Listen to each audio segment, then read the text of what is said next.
Well, hey there, everyone. It's Mrs. Asaro here with another First Chapter Friday.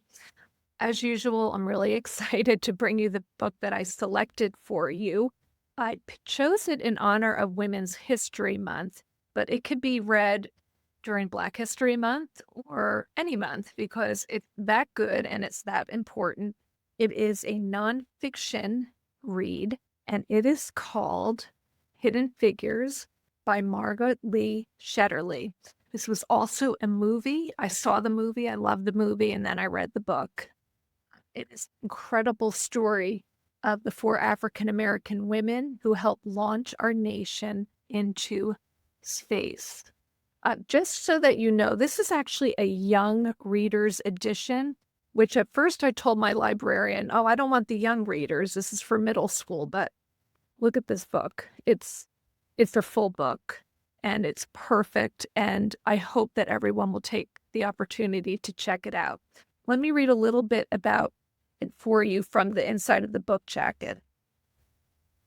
From World War II through NASA's golden age, four African American women confidently and courageously stepped into the National Advisory Committee for Aeronautics, now known as NASA. Their job? To provide the mathematical calculations that would help increase airplane production during wartime and eventually send the U.S. into space for the very first time. During this time of racial and gender inequality, these women used their mathematical talents to serve their country and change the minds of others about what a scientist and a mathematician and an engineer look like. Hidden Figures follows the stories of Dorothy Vaughan, Mary Jackson, Katherine Johnson, and Christine Darden, who participated in some of the United States' greatest aeronautical successes. Until now, their stories have been untold, but these women lived through and persevered against the backdrop of some of the biggest moments ever to shape our nation's history. The Civil Rights era, the space race, the Cold War, and the fight for gender equality. Hey, there's a lot of photographs in this book that I think you'll find really interesting. Before I begin, I want to make sure that you have your First Chapter Friday freebie. I will leave it in the video description. You can download it for free and print it, maybe keep them in a reader's notebook. This way you can keep tracks of books that you're hearing about, and when it's time for your next read, you can refer to it, and hopefully it will give you some good ideas of what to read next. So let's get into Hidden Figures. I am going to read the prologue to you before we begin. The prologue is information that the author wants you to know before the actual story begins. Growing up in Hampton, Virginia, I assumed the face of science was brown, like mine. My dad worked at the Langley Research Center at NASA, the National Aeronautics and Space Administration. He started there as an engineering intern in 1964 and retired as an internationally respected climate scientist in 2004. Our next-door neighbor taught physics. Our church pews were crowded with mathematicians.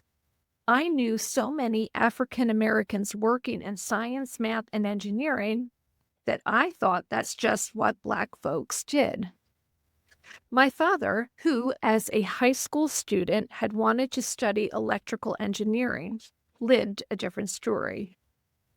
Become a physical education teacher, my grandfather told him.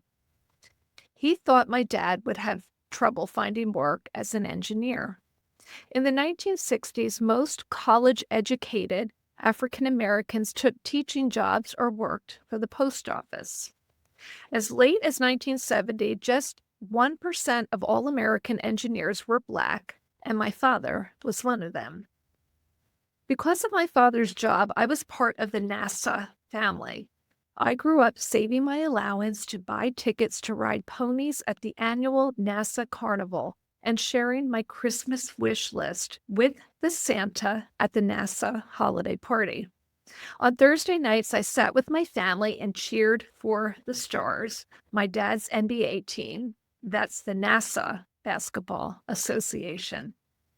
My Sunday school teacher worked at NASA as a computer, doing the complex math for the aerospace engineers. She wasn't alone. From the 1940s through the 1970s, hundreds of women, many of whom were Black, worked as mathematicians at NASA. It wasn't until I was older that I appreciated just how extraordinary this occupation was for Black women in the South during the days of segregation. The first 5 women were hired at Langley as computers in 1935, and they were white. 10 years later, there were more than 400 women working as mathematicians, and many of them were Black. The contributions made by these African American women have never been heralded, but they deserve to be remembered, and not as a side note in someone else's account, but as the center of their own story. These women should be celebrated not just because they are Black or because they are women, but because they are an important part of American history. This is their story. Okay, chapter 1 is called Setting the Scene, and I just want to show you the chapters are written in little space icons here. Okay, Dorothy Vaughan, Mary Jackson, Katherine Johnson, and Christine Darden loved math. As children, they showed special skill in arithmetic, and they went on to study mathematics in college. After graduation, they worked as teachers before going to work as computers or mathematicians for the government's Air and Space program. Over the years, hundreds of women worked as mathematicians for the federal agency called the NACA, the National Advisory Committee for Aeronautics, which researched and promoted the study of flight. But these women were among many who distinguished themselves with their talents and hard work. Dorothy Vaughan was a pioneer. She joined the NACA in 1943, the first year the agency began hiring African American women as computers, and she was the first to be promoted into a management position. She was a role model for other women, and she helped to steer the careers of many talented women who were joining the NACA. By the way, I'm not sure if they called that NACA, so I'm calling it the NACA. Mary Jackson was the first African American woman to move up the ranks and become an engineer at the NACA. She was a fighter, standing up for herself and for other women who deserved the chance to prove themselves. Her work helped to make supersonic aircraft fly higher and faster. Katherine Johnson was an African-American woman who became an essential member on the team that put the first American in orbit around the Earth. She was a dreamer and an independent thinker who was unafraid to imagine what others considered to be impossible. She helped do the math that was required to send the first men into space and to bring them home safely. Christine Darden was an African-American woman who became one of the world's leading experts on supersonic flight. She became the face of the next generation of female space scientists. Her groundbreaking research on predicting sonic booms is still used today. The accomplishments of these 4 women were remarkable, but their work was even more impressive because it was achieved while living and working in the South during a time when racial discrimination was commonplace and when most women with an interest in math were expected to become math teachers. Okay, so you'll see that the chapters are kind of, because it's a nonfiction book, they'll break it up into different topics for you. Okay, so we're talking now about the topic of a different time. In the 1800s, after the Civil War, the government passed laws that ended slavery and granted full citizenship and voting rights to African Americans. Later, however, many state and local governments passed other laws that legalized racial segregation.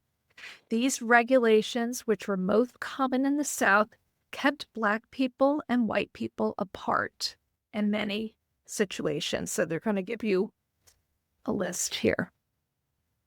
They could not eat in the same restaurants. They could not drink from the same water fountains. They could not use the same restrooms. They could not attend the same schools. They could not ride in the same parts of buses. They could not live in the same neighborhoods. They could not receive care in the same hospitals. They could not visit the same beaches. They could not compete on the same sports teams. They could not sit in the same section of movie theaters. They could not marry someone from a different race. They could not even be buried in the same cemeteries. Technically, African Americans had the right to vote. However, many local laws made it impossible for them to do so. Some communities levied or charged poll taxes or enforced literacy requirements or imposed other restrictions that made it difficult or impossible for Black people to register and vote. And since people who were not registered to vote weren't allowed to serve on juries or run for political office, many African Americans were deprived of these civil rights as well. During the 1930s, the United States experienced the Great Depression, a decade-long period of economic struggle. Jobs became difficult to find, and wages decreased dramatically. All Americans suffered, but African Americans faced the most serious challenges in finding work.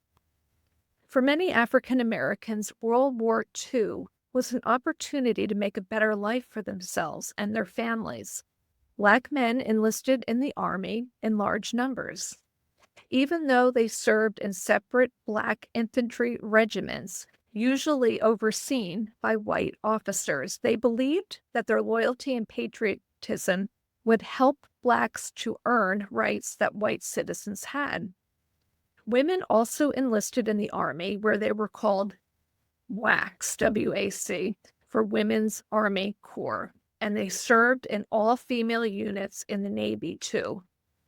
And for women like Dorothy Vaughan, Mary Jackson, Katherine Johnson, and Christine Darden, World War II opened the door to a career as a professional mathematician.